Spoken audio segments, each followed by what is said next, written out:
Welcome back. Markets bear watching. They've been sliding just a bit, but the accumulated slide is now 0.25%. Personal finance time now, and Hemant Rastagi of Wise Invest Advisors, as promised, is with us as our personal finance guest. Good afternoon to you, Hemant. Thank you very much for joining us. And I think our first caller is ready. Bhupinder Singh is calling us from Ludhiana, and he has investments in ICICI Prudential Value Discovery Fund. Bhupinder ji, go ahead. What is your question? Ma'am मैं भूपिंदर सिंह लुधियाना से बोल रहा हूँ। Ma'am मेरा question है कि मैंने ICIC Pru discovery fund में 50,000 इन्वेस्ट किया था जी 2013 में जी।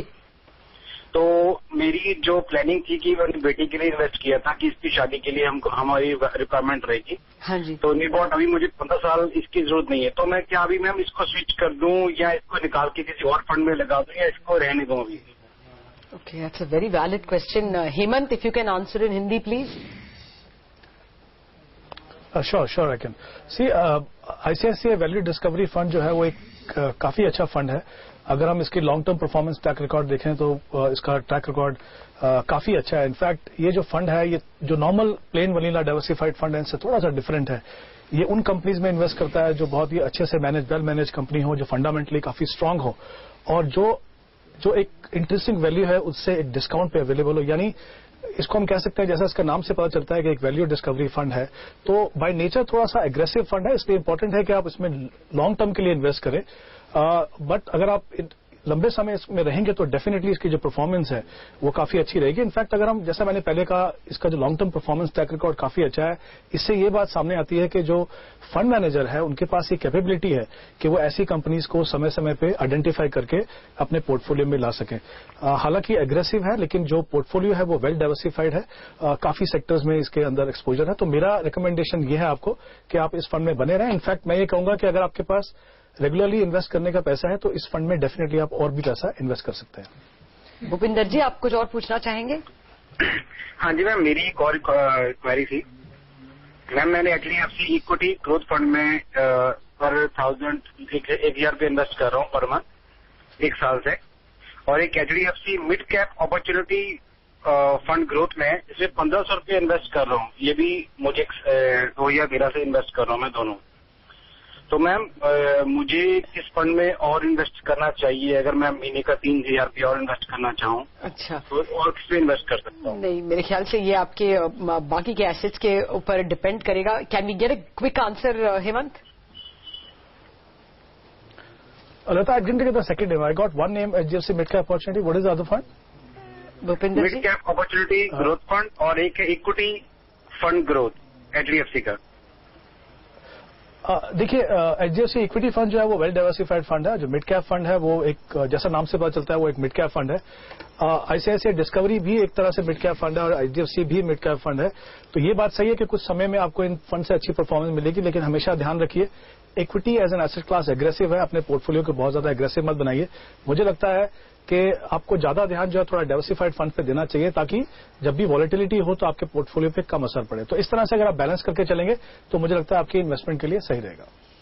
I think we have to wind up on that note. Hemant, Bhupinder ji, thank you very much for joining us. There's a breaking news.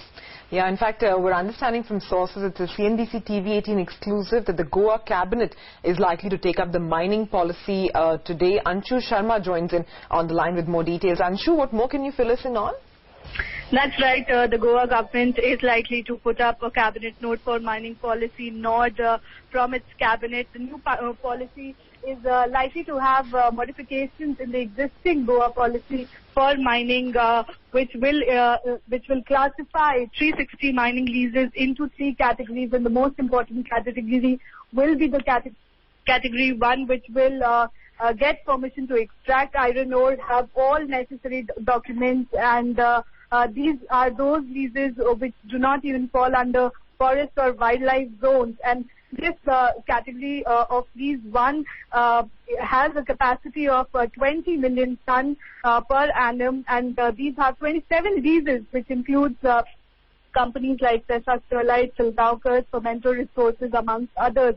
So this will be under Goa Bench order under the Bombay High Court, which directed Goa government to renew these 27 leases. So the first and foremost focus will be to revive mining in this category. So once it is approved, it will be a win-win situation for the miners in Goa. This will be a new start for the miners since there has been 2 years mining ban in the state of Goa. But we'll have to see that international prices for iron ore have come down. So how that will actually help these miners, but that is a long goal.